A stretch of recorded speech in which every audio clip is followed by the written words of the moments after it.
Olá pessoal, como vocês estão? Espero que estejam bem nessa pandemia.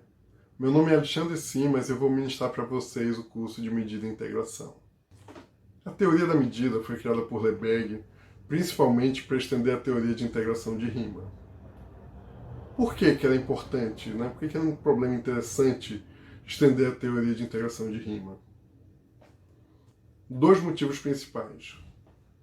O primeiro deles é que você tinha muitas funções, digamos assim, simples, que você tinha fundamentação matemática sólida para dizer quais que deveriam ser os valores das integrais dessas funções, mas essas funções não eram integráveis à rima. Então, a ideia é que você criasse uma teoria na qual todas essas funções passassem a ser integráveis e as integrais dessas funções fossem o que matematicamente fazia sentido. O exemplo clássico de função assim é a indicadora dos racionais, que vai de R em R. Então, a função de x, tal que vale 1 se x é racional, e vale 0 se x é irracional. Então, você tem uma fundamentação matemática muito clara para dizer o porquê que a integral dessa função deveria ser 0. Mesmo sem teoria da medida, você tinha um racional muito forte de porquê que a integral dessa função deveria ser 0. O segundo motivo é que para você ter convergência de integrais de rima, você precisava de uma convergência muito forte das funções. Ou seja, você basicamente precisava de convergência uniforme das funções para garantir convergência das integrais de rima. E isso é um problema também que foi resolvido de maneira brilhante por Lebesgue na teoria da medida. Ele enfraqueceu horrores a condição. Então, esses são os motivos principais e que foram muito bem resolvidos por Lebesgue na teoria da medida. Um ponto que é interessante observar é que quando Lebesgue criou a teoria da medida, uma das primeiras pessoas a estudarem a fundo essa teoria foi Kolmogorov, lá na Rússia. Basicamente, antes de Kolmogorov, a teoria da probabilidade era vista como uma coisa mística, meio intuitiva, e não tinha nenhum rigor matemático. Nenhum rigor científico, na realidade. E o objetivo de Kolmogorov era tornar essa teoria rigorosa do ponto de vista matemático. E foi isso que ele conseguiu fazer quando ele estudou a teoria da medida. Ele viu que a coisa se encaixava como uma luva, né? O cara genial, né? Brilhante, foi lá e formalizou toda a teoria da probabilidade com base na teoria da medida de Lebesgue. E aí, basicamente, hoje em dia, a probabilidade moderna pode ser vista como uma sub-área da teoria da medida.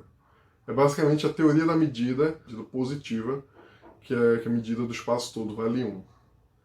Então, nesse curso eu vou tentar trazer várias aplicações em probabilidade para dar uma leve introdução, né, um gostinho de probabilidade para vocês.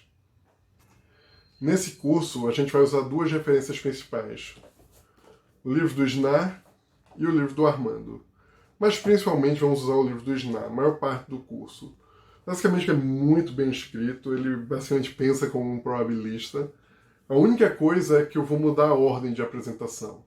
E eu vou justificar para vocês assim que eu apresentar os livros. Eu vou fazer um diagrama mostrando a nova ordem e explicar para vocês por que a gente vai estar seguindo essa nova ordem. E eu vou disponibilizar o diagrama para vocês. Porém, o final do curso vai ser com base no livro do Armando.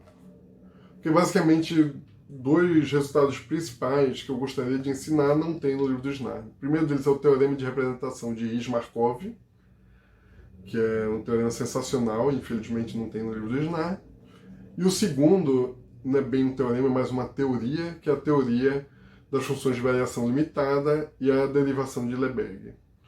Então, esses dois assuntos estão contidos aqui nesse livro. Então, ao final do curso, a gente vai abandonar o livro do Snar e vai prosseguir com esse livro. Porém, é importante mencionar que para exercício e alguns pontos teóricos também, algumas demonstrações, eu vou estar usando outros livros, eventualmente. Para uma demonstração, um exercício, um exemplo. Então, vou aqui ilustrar os principais livros alternativos que eu vou estar usando. Então, esse livro aqui, Teoria da Medida, do Pedro Jesus Fernandes, mas com certeza só para exemplos, exercícios, a teoria mesmo, vão ser aqueles dois livros. Aqui para probabilidade, É o volume 1 aqui do Rogers e Williams, só que a gente não vai ver nem difusão, nem processo de Markov, só a parte de probabilidade básica e teoria da medida aqui que ele faz também. Que o livro de probabilidade do Bryman, excelente esse livro, e aqui para ver alguns exemplinhos de probabilidade, mas obviamente com base no que a gente vai ver no curso de teoria da medida. Aqui um livro maravilhoso, o Dudley. Ele faz aqui a teoria da medida, assim, porque ele bota o nome aqui probabilidade, mas ele faz a teoria da medida completa. Inclusive, ele faz a extensão usando o teorema de Stone, que é a mesma forma que o Snart faz, e também o jeito usual. Ou seja, é um livro completo e recomendo bastante aí, se vocês quiserem dar uma olhada. Né? A gente não vai se guiar nele, mas é um livro maravilhoso. A gente está também usando o livro aqui do Vardan, de probabilidade, para exemplos de probabilidade. Para um ou outro exemplo de teoria ergódica e sistemas dinâmicos, a gente vai usar o livro do Meyer. Ok? Mas é claro que a gente vai ver todos os exemplos clássicos de teoria da medida e análise, alguma coisinha talvez em ADP. Então, mas eu pretendo também fornecer uma breve apresentação da probabilidade, que seria uma coisa, digamos assim, não muito comum nos cursos de teoria da medida, mas que eu acho fundamental. Outro livro que eu pretendo utilizar, que eu não mostrei porque de fato a versão que eu tenho é muito antiga, é o livro do Duret, Probability Theorem Examples. E esse livro ele disponibiliza a versão mais recente de maneira gratuita na internet. Estou botando aí o link para vocês baixarem. Eu recomendo muito. Ele faz tanto uma parte de teoria da medida quanto toda a teoria básica de probabilidade. E a gente também vai utilizar ele para exemplos, exercícios, etc. Olá, pessoal! Vocês estão vendo aí agora o diagrama com relação à ordem que a gente vai utilizar nos capítulos do livro do Snarn e, ao final, o livro do Armando. Do capítulo 1 até a proposição 5.33 do capítulo 5, você define medidas sobre uma estrutura simples, chamada de semianel. Depois você estende para uma estrutura mais complexa, chamada de sigma-álgebra. Em seguida, define funções mensuráveis e integrais de funções mensuráveis. Essa abordagem de definir logo integrais de funções mensuráveis ela é razoável, porque a extensão de medidas foi feita com base na teoria de Stone, de extensão de integrais. Porém, o usual é a extensão de medidas por meio da medida exterior. E só é feita a conexão da extensão de medidas dessa forma com a medida exterior no capítulo 8. Por isso, eu acho melhor a gente fechar toda essa teoria de medidas, extensões e conexões, etc., para só então a gente partir para os teoremas de convergência de integrais e outras coisas. Então, no capítulo 8, a gente vê a conexão com a medida exterior, etc. No capítulo 9, é feita o que chama de transporte de medida, que tem a ver como é que você usa uma medida em uma função mensurável para definir uma medida em outro espaço. Depois a gente volta para o capítulo 6 para relacionar a integral de Lebesgue com a integral de Riemann, porque a integral de Lebesgue foi o que a gente definiu ainda no capítulo 5. Em seguida, a gente vai para o resto do capítulo 5, onde a gente vê o teorema da convergência monótona, pula para o capítulo 7 para ver o teorema da convergência dominada, depois vai para o capítulo 15, onde a gente vê convergências de medida, ou seja, diversas formas de convergência de medida, e em particular a gente vê o teorema da convergência de Vitali, que está bem conectado, digamos assim, com esses teoremas de convergência dominada, etc. Um outro tipo de teorema de convergência que parte de uma convergência mais fraca de funções do que a convergência exigida nos teoremas de convergência monótona e dominada. Depois disso, a gente vai ver o teorema de Fubini, né, e refinar o nosso conhecimento de medida-produto no capítulo 10, ver os teoremas de mudança de variáveis e, basicamente, Radon e Nicodim no capítulo 11 e 14, e os espaços LPs nos capítulos 12, 13 e 16.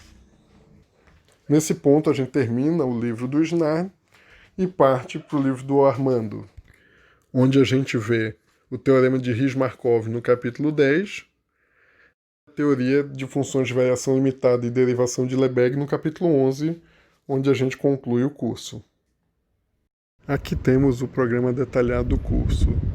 Eu tentei colocar o programa mais ou menos na mesma ordem, com a ordem do diagrama lá dos capítulos dos livros do Snard e do Armando.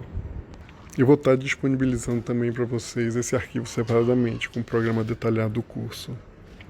Aqui, se vocês quiserem, vocês podem pausar o vídeo para dar uma olhada com mais calma no programa do curso.